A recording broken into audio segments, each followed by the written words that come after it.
اور دوسری رسول اللہ صلی اللہ علیہ وسلم کے دین کی خصوصیت یہ بھی ہے، ایک تو خصوصیت یہ ہے کہ اس میں سے ایک نقطہ بھی کم نہیں ہوا ہے،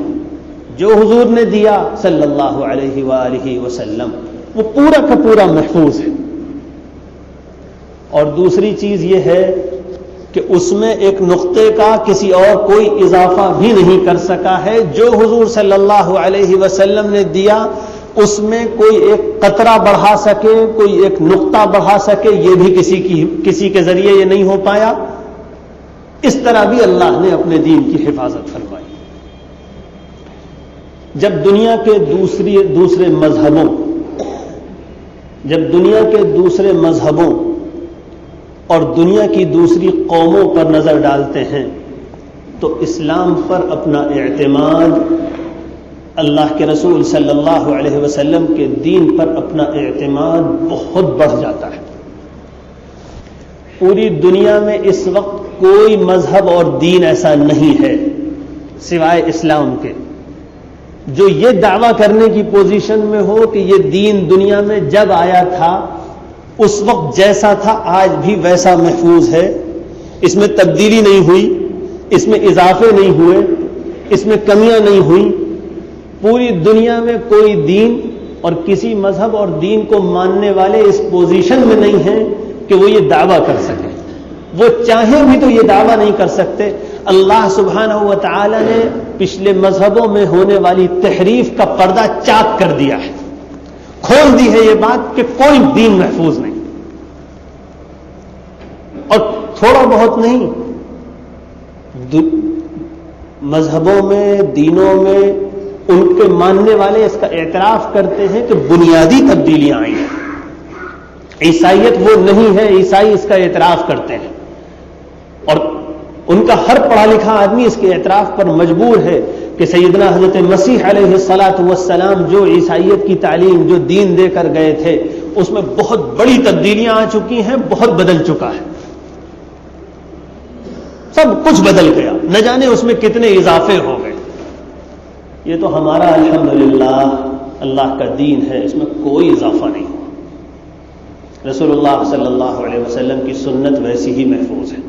آپ کا دین ویسا ہی محفوظ ہے، قرآن ویسا ہی محفوظ ہے۔ حدیثیں رسول اللہ صلی اللہ علیہ وآلہ وسلم کے زمانے کے بعد جب لکھی گئیں تو اس کو بھی بہت چھان اور پھٹک لیا گیا۔ حدیثیں بیان کرنے والے لوگ کیسے تھے وہ کتابوں میں لکھ لیا گیا، کون سچا تھا، کون جھوٹا تھا، کس کا حافظہ کمزور تھا، کون بڑھاپے میں جا کر بڑھاپے کی بیماریوں کا شکار ہو گیا تھا، کس کو اس کے شاگرد کچھ لقمہ دیا کرتے تھے تو وہ لقمہ قبول کر لیتا تھا، کون ایسا تھا کہ فلاں شہر میں جب پہنچا تو اس شہر میں پہنچ کر اس کے پاس اس کی کتاب نہیں رہی، وہ کھو گئی تو حافظے سے بیان کرنا شروع کیا اور حافظہ اس کا اتنا پکا نہیں تھا۔ اتنا سخت معیار اللہ کے بندوں نے قائم کیا کہ بڑے بڑے مشائخ، بڑے بڑے علم کے امام، ایسے لوگ کہ اس زمانے میں اگر آ جائیں تو لوگ ان کے سامنے حدیث بیان کرنے کی ہمت نہ کریں، اتنے بڑے بڑے علماء کو لوگوں نے کہہ دیا ضعیف ہے، اس لیے کہ حافظے میں معمولی سی کمزوری آ گئی تھی۔ میں تو سوچا کرتا ہوں کہ جن لوگوں کے بارے میں حدیث کے جانچنے اور پرکھنے والے دفتروں میں لکھا ہوا ہے فلاں راوی ضعیف، فلاں راوی ضعیف، فلاں راوی ضعیف، فلاں کا حافظہ کمزور، وہ اتنے بڑے بڑے امام تھے کہ اگر آج آ جائیں تو لوگ ان کے تلوے چاٹیں، بڑے بڑے علماء اور شیوخ الحدیث ان کے تلوے چاٹنے میں آج فخر محسوس کریں گے۔ کتابوں میں جب ان کا تذکرہ ہوتا ہے تو معلوم کیسے ہوتا ہے؟ الامام القدوہ، امام تھے، اسوہ تھے، نمونے کے آدمی تھے، اور ایسے تھے اور ایسے تھے، جبال العلم تھے،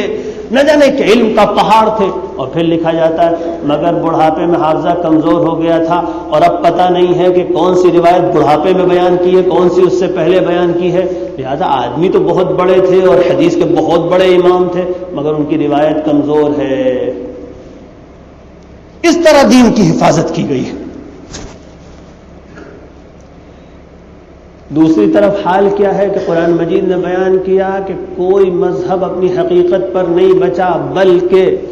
حضرت موسیٰ علیہ الصلاۃ والسلام کا دین ہو کہ حضرت عیسیٰ علیہ الصلاۃ والسلام کی امت ہو، سب نے توحید کے مذہب کو شرک بنا دیا۔ قرآن کہتا ہے کہ عیسیٰ علیہ السلام کا دین بھی توحید کا دین تھا. بعد میں کچھ لوگوں نے، اور تاریخ میں محفوظ ہے کہ وہ ملعون کوئی اور نہیں، عیسائیت نے جس کو رسول کا مقام دیا ہے، جان پال، اس جس کو باقاعدہ رسول کا مقام دیا ہے اور بائبل میں اس کے خطوط کو بائبل کا حصہ بنا دیا ہے، یہ وہی ملعون تھا جس نے عیسائیت میں تحریف کی اور اس کو شرک کے راستے پہ ڈالا.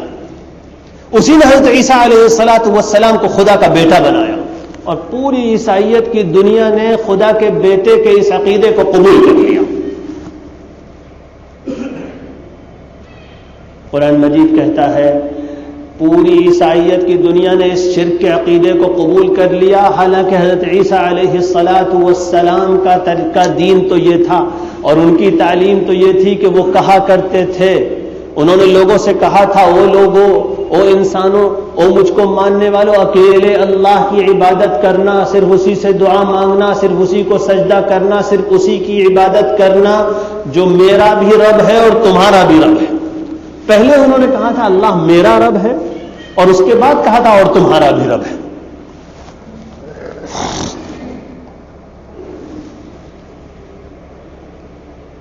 لیکن ہوا کیا؟ ہوا یہ کہ عیسائیت نے انہی حضرت عیسیٰ کو پہلے خدا کا بیٹا بنایا،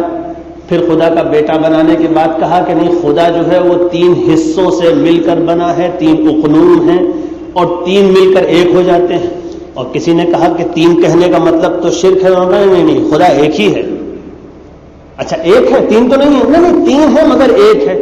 ایک ہے مگر 3 ہے. اس دن سے جو عیسائیت کا پاؤں الجھا ہے 3 اور 1 کے مخمسے میں، تو آج تک آزاد نہیں ہو سکا. رسول اللہ صلی اللہ علیہ وآلہ وسلم کو اللہ سبحانہ و تعالی نے قیامت تک کے لیے رسول بنا کر بھیجا. تو قیامت تک چونکہ آپ کی نبوت کو چلنا تھا، اس لیے رسول اللہ صلی اللہ علیہ وسلم کے ذریعے اپنے دین کی حفاظت کی وہ فصیل بنوائی اللہ تعالیٰ نے. جس طرح شہروں کی حفاظت کے لیے بادشاہ شہر پناہ اور فصیل بنایا کرتے تھے کہ باہر کا دشمن اندر نہ آ سکے، اس طرح رسول اللہ صلی اللہ علیہ وسلم اپنی امت کو گمراہ ہونے سے بچانے اور اس کے دین میں بگاڑ نہ آنے کے لیے باقاعدہ فصیلیں بنا کر گئے. اور اس طریقے سے دین کی حفاظت اور تکمیل کا جو کام رسول اللہ صلی اللہ علیہ وسلم کے ذریعے اللہ تعالیٰ نے فرمایا، اور رسول اللہ صلی اللہ علیہ وسلم کی نبوت میں جو تکمیل کی شان ہے، جو حفاظت کی شان ہے، وہ کسی نبی کو عطا نہیں کی گئی. یعنی رسول اللہ صلی اللہ علیہ وسلم کی فضیلتوں اور آپ کو دیے ہوئے اللہ تعالیٰ کے کمالات میں سے ایک آخری درجے کا کمال یہ تھا کہ آپ کی نبوت میں تکمیل کی شان رکھی گئی. آپ صلی اللہ علیہ وسلم کو اللہ تعالیٰ نے علم دیا کہ پچھلی امتیں جن راستوں پر گمراہ ہوئی ہیں، جہاں جہاں سے ان کے دین کی عمارتوں میں پانی مرا ہے اور جہاں جہاں سے شیطان نے نقب لگائے ہیں اور چوریاں کی ہیں، رسول اللہ صلی اللہ علیہ وسلم کو اللہ تعالیٰ نے علم دیا کہ انہی راستوں سے تمہارے دین کی عمارت میں بھی پانی مرے گا، انہی راستوں سے شیطان پھر نقب لگائے گا. اور آپ صلی اللہ علیہ وسلم اپنی امت کو قیامت تک اس کے اندر جو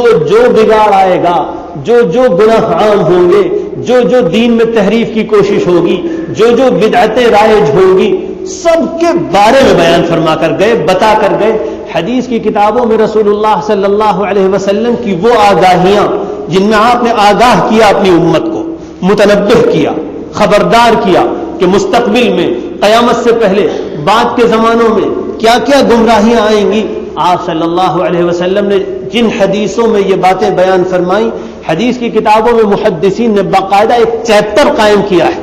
کتاب الفتن. ایک پورا چیپٹر ہے حدیثی کتابوں میں، بخاری میں موجود ہے، مسلم میں موجود ہے، ترمذی میں موجود ہے، اور بھی محدثین کے ہاں کتابوں میں موجود ہے، کتاب الفتن. اس میں آپ صلی اللہ علیہ وسلم نے سب بیان فرما دیا کیا کیا ہوگا میری امت میں بعد میں، کیا کیا گناہ عام ہوں گے، کیا کیا بگاڑ آئیں گے، کیا کیا عقیدے خراب ہوں گے، کیسی کیسی بدعتیں ہوں گی، سب بیان فرما دیا. میں دین لوں گا، میں دین لوں گا، نہ لوں گا میں دین ہارے دنیا.